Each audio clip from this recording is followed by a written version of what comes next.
Magandang araw po sa kanilang lahat. Welcome po. Ako po si Robbie Alampay, Puma-podcast. Welcome po sa Teka Teka. But it looks like there are things important to follow when it comes to the International Criminal Court, the ICC, at saka yung proseso natin dito sa Pilipinas, lalong-lalo na, speaking of ICC, sa usapin ng EJ case, ng war on drugs. So, we called on our favorite abogado ng bayan, Attorney Ted Tay. He's a professor at the UP College of Law. Alam niyo naman po lahat yan. Former spokesperson ng Supreme Court. Salamat, Robbie. Good to be back over Teka Teka. Ano pa yung mga proseso sa tinatawag na mga ICC case? Yeah, actually very straightforward naman sana yung rules, Robbie, sa ICC. No? It is a court. It is a criminal court on an international level. Tapos ang pagkakaiba ng ICC sa ibang court, no, katulad ng International Court of Justice, ay individuals ang pwedeng maging akusado dito. Yung ibang courts kasi under international law, they deal with states, estado. Ngayon, sa ICC, kakaiba kasi individual criminal responsibility. Kung kaya pinag-usapan natin dito, may accused. No? Katulad ng mga korte natin dito sa Pilipinas, na kung may criminal case tayo, merong akusado. So that's why ito yung kakaiba sa ICC. Yung proseso nag-umpisa kung merong inihain na complaint o di kaya may referral yung UN Security Council. Pwedeng gawin ng UN Security Council pag meron sila napansin na isang sitwasyon sa isang bansa, no, na pumapasok sa jurisdiction ng ICC at maaari nilang i-refer sa ICC at sabihin, pwede niyo bang tingnan ito, no?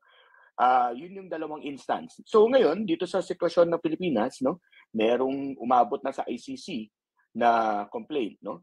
At nagkaroon na Teka muna. examination. Yes, Robbie. Yeah, teka muna. Before we get to that, di ba? So, dumadating na tayo sa examination. But before, linawin ko lang.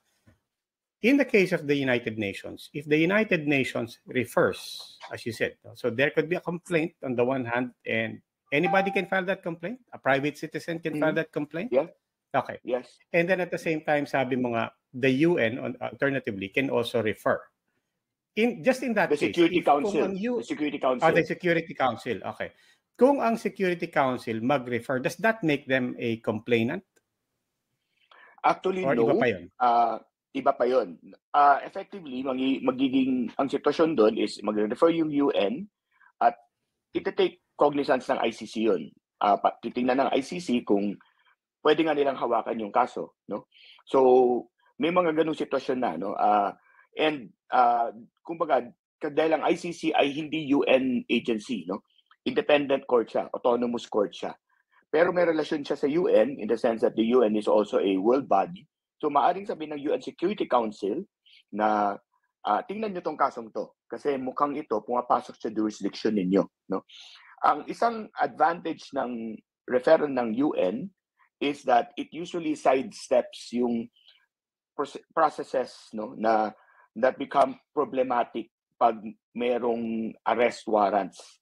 Kasi diretso na to UN Security Council na ito no. So, yun yung dalawang paraan, no. So ngayon, dito sa Pilipinas, nandun tayo sa proseso ng examination and investigation, no. Meron ng binabanggit yung ICC Office of the Prosecutor, of the Trial Prosecutor, na meron na silang parang suspects, may mga pangalan na, no? Doon sa iba, wala pang pangalan, tinitingnan pa lamang, no? Ng itong listahan ng mga supposedly incidents, no, that accompanied the drug war. Pero may mga lumalabas so yun ang yes. Yun ang distinction ng kasi magkaiba yun, di ba? Parang examination is a process, the preliminary examination, and then investigation. In the minds of a lot of people, including myself, I have to admit, nung sinabi, ayan na, examination na. Di ba? For us, interchangeable yan, examination, investigation. But that's the distinction, yung sa examination, tinitingnan mo yung sitwasyon, pero wala pang individual na tinutukoy. Sa investigation, meron individual na tinutukoy. Meron na. Okay. May na-identify ka na dito sa act na to, malamang ito yung responsable, no? Kasi again, no, katulad ng sinabi ko kanina, yung ICC, it deals with individual responsibility. Whether you perform an act or you allowed it to happen, no? So merong ganong situation, no? So titingnan nila yan. Ito bang mga pangalan na ito ba ay responsable dito sa gawain na ito?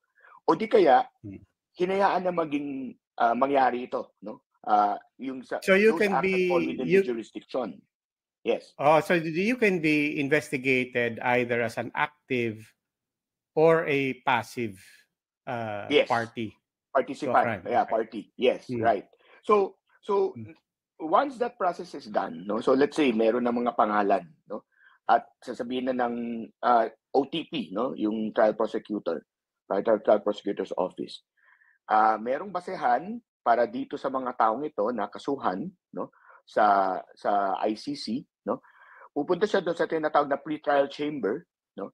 Dahil bago mag-trial, no? Merong mga proseso na kailangan gawin. Ang isa sa pinaka-importanting maaaring gawin ng pre-trial chamber ay magrekomenda at i-rekomenda niyo doon na mag-issue ng warrant of arrest o di kaya yung summons. Yung pagkakaiba nun, yung summons is if there is a possibility or a probability that the accused might voluntarily appear. Meaning, hindi coercion yun. Pause muna tayo. Yun. Okay. I-pause tayo, Ted, because I want to be clear where we are in the process. So, we've identified there will be a complaint, diba? That can come from anyone or it can be referred by the UN. Merong examination. Kumbaga sa scene of the crime, kumbaga sa SOCO, diba? May nangyari sa bahay ko o sa barangay ko, dumating ang SOCO. That's the examination. Ngayon, kaka-examine mo, inalugog mo, kinausap mo yung mga tao, and so on, parang investigation now says, mukhang dito tayo focus. Focus tayo sa taong to. Okay. Now, just to be clear, before we get to the next phase of actually issuing the warrants and the summonses, between investigation and the issuing of warrants, is that where we are right now? Either in investigation or in the actual waiting for the issuing of warrants or somewhere in between? And now I'm talking about the Philippines. Where are we? We don't know yet, but definitely there is an examination. There has been an examination that has gone on. Tapos na tayo sa examination. Tapos na sa examination. Yes, there is now. Yes, there is an investigation ongoing. So we don't know exactly whether, nag-a-apply na ba ng warrant o hindi natin alam. Dahil yung malalaman naman natin yan pag in-announce na ng OTP eh. So i-announce yan. So i-announce yan. It's not like they could have moved from examination to investigation without us knowing it. And then but when they do go from investigation to issuing warrants, yan yung kailangan magpaalam? They will announce it. They will announce that there's an arrest warrant, no? Because they will ito yung kasi ng arrest warrant ng ICC eh.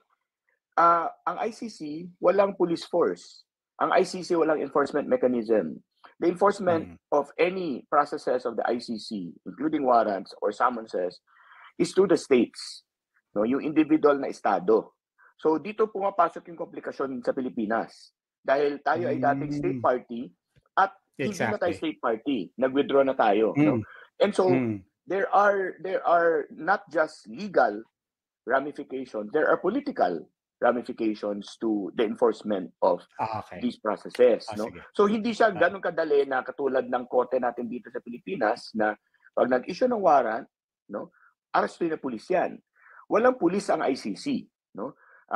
So hihingi ng kooperasyon yan sa mga estado. No? And I say mga because, for example, in the case of a former state party or a non-state party, no, na let's say na imbestigahan, no, tapos merong inisyu na warrant, hindi ma-enforce yung warrant within the state kasi kung hindi mag-cooperate yung estado, walang magagawa yung ICC. But if the accused travels, moves out of the state, and goes to a state party, maaaring hingin ng ICC doon sa state party, arestuhin mo yan. Dahil state party ka sa treaty, sa Rome Statute, kailangan mag-extend ka ng cooperation.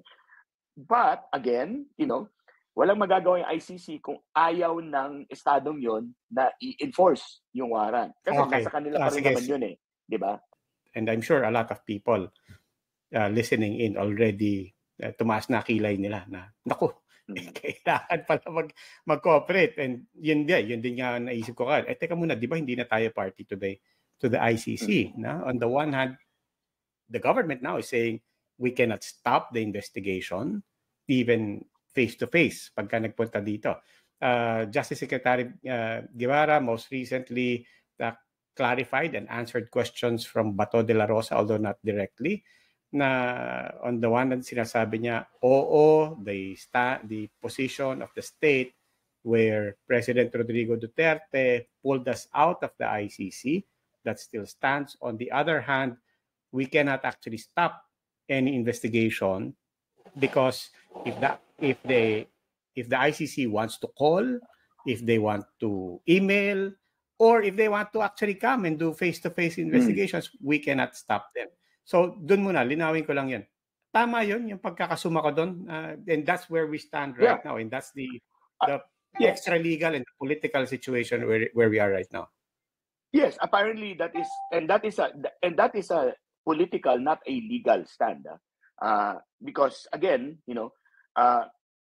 there is a nuance there in the sense that the government is saying, this administration is saying, yun nga, wala kaming magagawa pag gustong ng ICC investigator na ipatuloy investigation in whatever way, even to the extent of coming over, no? But the official policy of the government is still that, okay, we're no longer a party to the ICC. Hindi pinag-uusapan dito whether we will rejoin or not rejoin the Rome Statute, etc., right? But that's the nuance na pag nandito sila, wala kaming magagawa, no? That's because that's a political thing. Yeah, that's a different thing from saying we will not allow them in. That's different. Right? But to your point, para lang ma-illustrate natin sa mga tao to, and even for myself, pagka sinabi natin that this is a political stance na pwede ang investigation to continue, that's the stance now of the government of President Marcos. To be very clear, yung stance dati ni President Rodrigo Duterte, it was essentially saying, not only did we pull out of the ICC as a state, as a government, we are saying you also cannot investigate here. Yes. Okay. Yes. So that's why that's why there's a shift, diba? There's a shift in the position. So nagbago talaga yon. There is something that changed and moved there. There's something that changed. Let's move to the issuing of the warrants, and I think there are precedent here. In other countries in Africa and Eastern Europe. So next step is, let's say we get past, and let's say this position stands and holds that they can investigate. Then the ICC, based on that, if they find something and malinaw yung tinutuntungan nila, they can now issue warrants or summonses na summonses, so unang-una, anong pagkakaiba ng summonses sa warrants? And then what's the experience here worldwide? I mean, pagka nag-issue ng warrant at saka nag-issue ng summonses, pinapansin ba yan, Ted? Yeah, ang pinagkaiba ng dalawa, yung arrest warrant is coercive, no? It is usually issued pag yung suspect, no, ay malamang ay hindi mag-a-appear voluntarily, no? Kailangan pilitin, no? Or may pose a danger to obstruct the investigation or the court proceedings, no? Or when, for example, the person can still do something in relation to the crimes with which he or she is being investigated, no? So medyo mas coercive yung warrant kasi nga kung sa tingin ng court, no, upon recommendation of the OTP na malamang hindi yan voluntarily appear, no? At malamang may danger na hindi matuloy ito or di kaya, mabaliwala lahat ng ginagawa natin, paresto natin. Alternatively, if for example the court is satisfied that pag nag-issue tayo ng summons ay pupunta naman yan voluntarily, hindi problematic, no? Then summons can be issued, no? So nasa tansya nila yan kung halimbawa ay ito ba ay magre-resist, no? Yun yung issuance, no? Enforcement is a totally different thing, no? There have been warrants issued. For example, former president of South Sudan, no, si Bashir al-Bashir, no? Si Bashir. Nag-issue ng warrant. Nag-issue ng warrant, no? Hindi in-enforce, no? Ayaw mag-cooperate, no? And then even when he traveled, as far as I remember, even when he traveled outside, no? Hindi rin nag-cooperate yung state party. ICC members. Na ICC members. Hindi lang Sudan, hindi lang Darfur ang hindi nag-cooperate. What you're saying is right. This is a case where al-Bashir, Omar al-Bashir, actually traveled out of Sudan. Obviously, Sudan was not cooperating. Dinededma yan the way President Duterte was threatening na subukan nyo. President Duterte also, I think we all can safely assume, di naman magta-travel out of the country anytime. Soon, maybe Bato is a different story. But what you're saying is kahit na nung lumipad si al-Bashir and transited via other countries, the other ICC members, in other words, the international community, at least kung saan siya tumungtong, did not actually cooperate either. Di ba? So pati yung mga kapitbahay ko, hindi naman ako. More specifically, I think the African Union, even the EU, no, hindi pinilit na mag-surrender siya, hindi in-enforce, no. And significantly, al-Bashir was the first president who was in office to be charged by the ICC. First also to be indicted for genocide, no. So significant siya. And then also because referral to ng UN Security Council to the ICC, no. So ganun kabigat, no? Ganun kabigat yung kaso. And so in that situation, I think it's worth noting. Yung kay for example, al-Bashir. Iba pa yun sa kaso halimbawa ni Joseph Kony ng Uganda, 'di ba? Because Joseph Kony nagtago. Diba? Nagtago and he is officially at large. So and iba pa 'yon, 'di ba? Iba yung hindi mo maaresto dahil nagtatago. Iba yung in the case of al-Bashir that I'm here. In fact, I'm the sitting leader. He was open, He was there, yes. So even in the case of somebody who's out in the open and you even know where his official residence is and you even know his official schedule, even in that case, hindi rin siya na-aresto.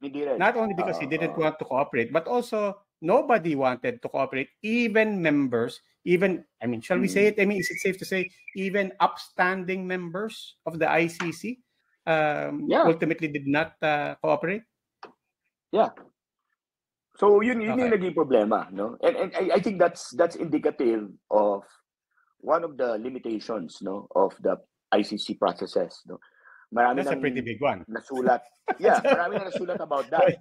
Marami na nasulat about that. And marami na international law experts and researchers and scholars have written about that limitation simply because kasi kailangan kasi balansehin dito yung the objective of the ICC, no, to enforce accountability, individual accountability and responsibility for crime, no, for the crimes the core crimes under its jurisdiction, but also the sovereignty of the state, no. Kaya and because the ICC is not intended to supplant domestic and national processes like courts. That's why, di ba, lagi natin napag-usapan yung complementarity, the principle of complementarity, which I think many people misunderstand and which, unfortunately, even government, for example, is trying to put some spin on it, no? Ano nga ba ibig sabihin ng complementarity? Sige, sum it up for us. One sentence. Okay, ano nga ba ibig sabihin ng complementarity? When you say complementarity, the ICC is not a court that lords it over a domestic court. Kasi ang binabalanse dito yung sovereignty, no? Yung kasarinlan ng bansang yon, no? Na merong presumably merong working courts, merong working legal processes. And so the ICC comes in only when it is determined, no, that the local courts will not be able to or cannot enforce, no, its laws. Hindi kaya at saka ayaw. Hindi kaya or ayaw, no, na enforce yung laws nila or its mechanisms in relation to the crimes for which the person is charged with. Hindi pinag-uusapan dito na nagfa-function yung court. Ito yung isang laging binabanggit, no? Ayan, na-convict si ganyan, itong pulis na to, no, si SPO2, dun sa pagpatay kay Kian de los Santos, for example. Example yan, ha? ICC, wag ka pumasok, gumagana, ha? Ang problema doon, ang pinag-uusapan natin kasi dito ay yung mga malalaking tao na under examination, under investigation, asan yung mga kaso against them? Right? Asan yung mga kaso against them? And so, if that is indicative in the estimation of the ICC that, okay, hindi kaya or ayaw kasuhan for these offenses, no, genocide, war crimes, crimes against humanity, no, then it will step in. Yun yung complementarity, no? So hindi niya sasapawan yung court. Pag kaya naman ng court, ng local court, sige, kayo na, 'di ba? Kayo na.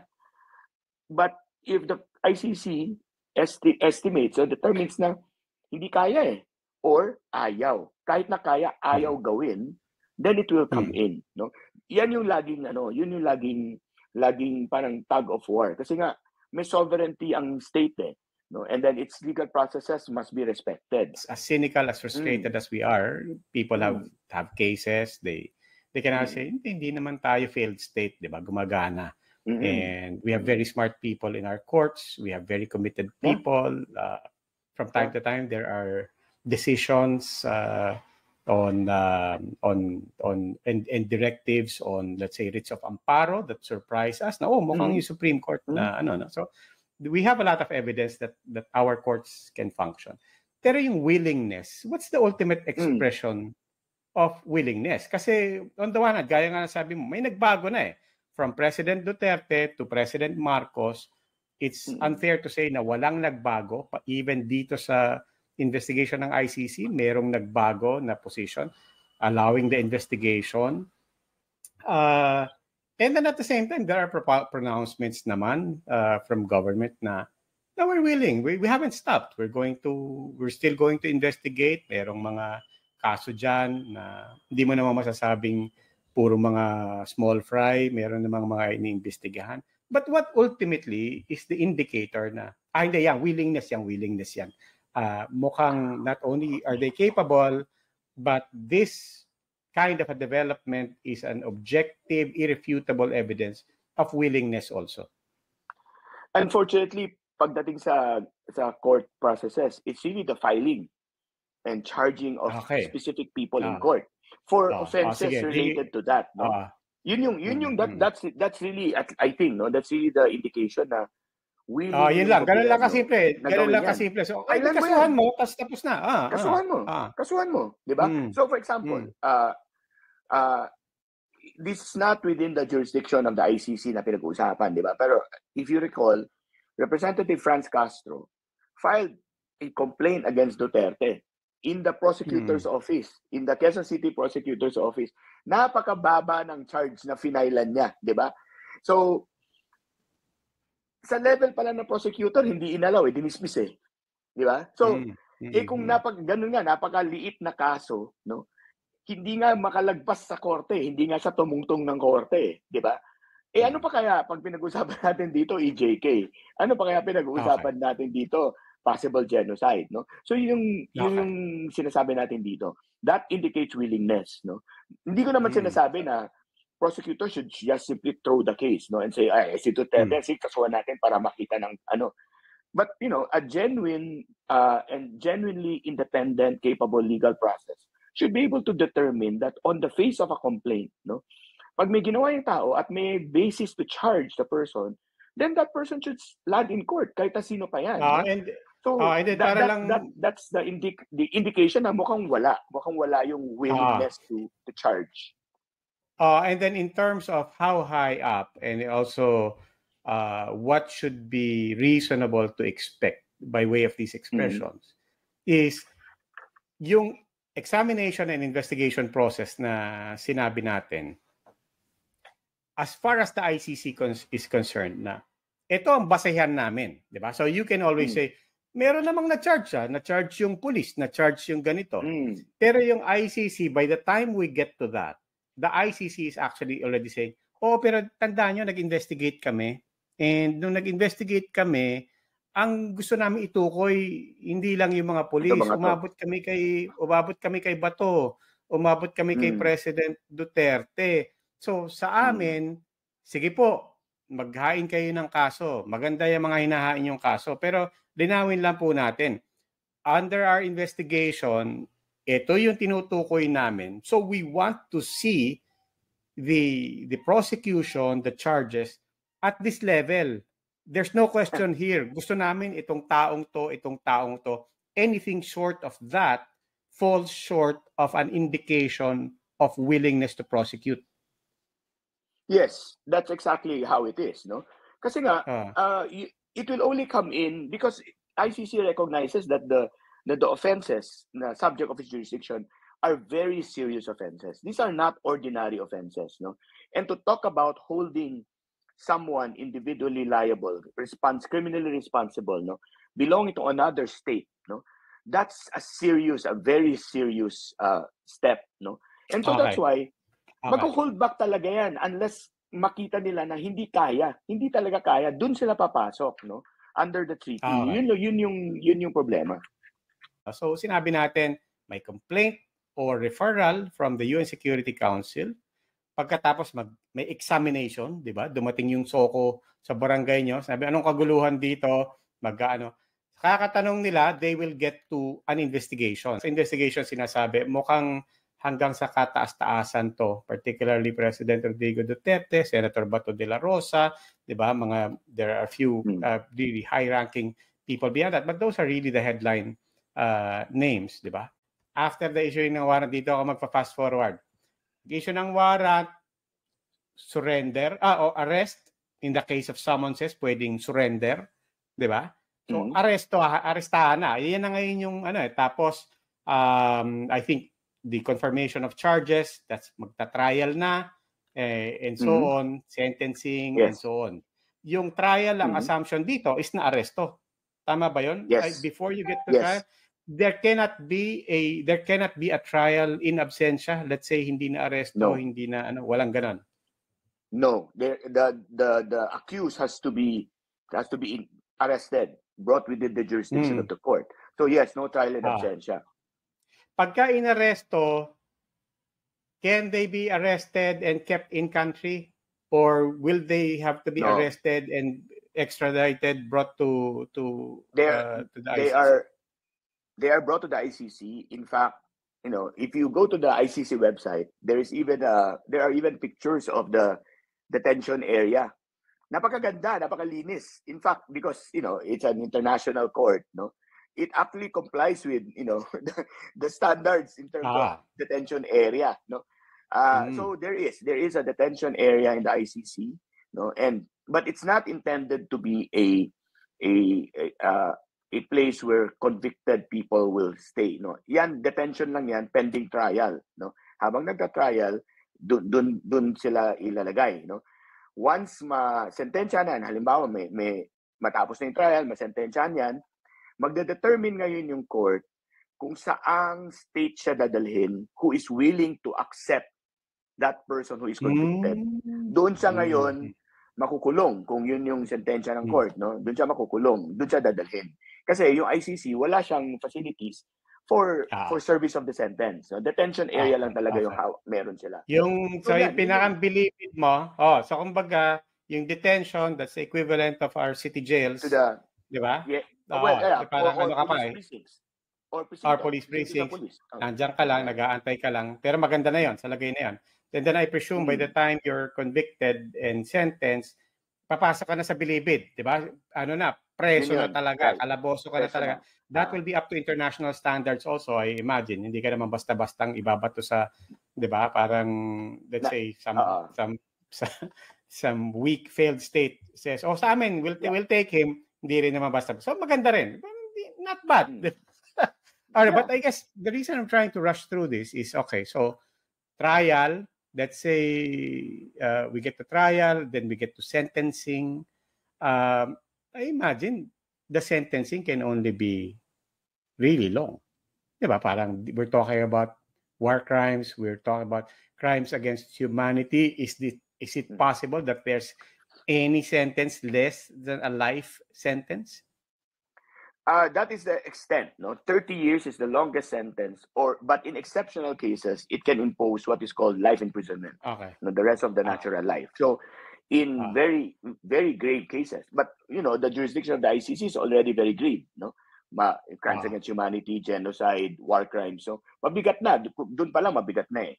No, so ang mangyayari dito, pag tiningnan ng ICC at masentensyahan, no, definitely ang pinag-usapan dito jail term, no, up to a maximum of 30 years, no, or in extremely grave cases, pwedeng sabihin ng ICC life imprisonment, rest of your natural life. Now again, Ted, just like our justice system here, we're talking about being found guilty, being sentenced while you're in detention, di ba? You're in detention. But katulad nito, singit ko lang kasi masalimuot din to dito sa Pilipinas. May appeal pa yan. If you're may appeals process din ng ICC. There is. Our ICC is divided. The judges are divided into the pre-trial chamber, the trial chamber, and the appeals chamber. Yeah, so there's an appeals chamber. So aakyat yan. Pero once ang deciding appeals chamber, yun, tapos na yun. By the standards of the ICC, how long does all of this take? Well, ang sa ICC kasi again everyone no trial in absentia, kaya the length of time will also be determined by when the person can be arrested and brought to the court, no, yun yung una.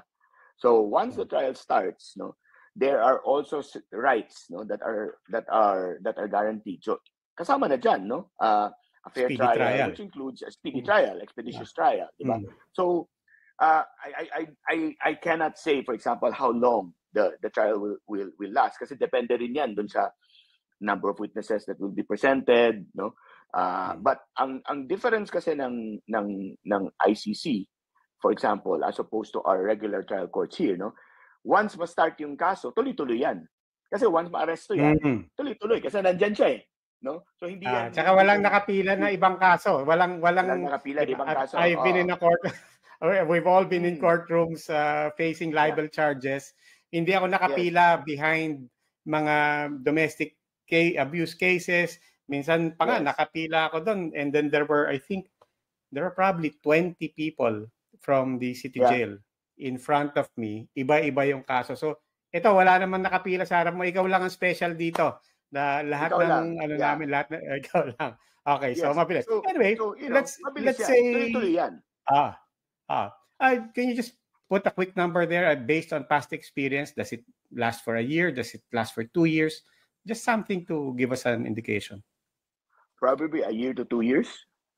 Okay. Which is by our standards in the Philippines. Mabilis. But may appeals. Then finally, kung matalo ka, there's enforcement na of the sentence. And then there's a matter of reparations. Di ba? Hindi lang ikaw may mapepreso. So there's a life sentence. Then there's reparations. I imagine this is monetary. And if so, you pay out of your own pocket? Is it the state that pays for you? Is it the government that's held accountable for it? I mean, how does the reparations work? Yeah. Well, one thing that is also different from the ICC is there is the possibility of victims' participation. No? So maaring mag-participate yung victim to a legal representative to prove injury. No? Kasi nga, individual responsibility pinag-uusapan dito eh. So yes, kung merong reparations, yung tao ang mananagot. No? Hindi yung estado. No? And so victims have the right to be represented, to press their case for reparations. No? Yung ICC, yung prosecutor, will press the case for criminal responsibility. No? But victims can press their case for reparations. No? So, but they can, they don't need to necessarily go there if they cannot. They can do it through a legal representative, through counsel. No? So, so yun, ang ebidensya doon is kung ano yung injury sa akin, no? Which can be compensated by reparations.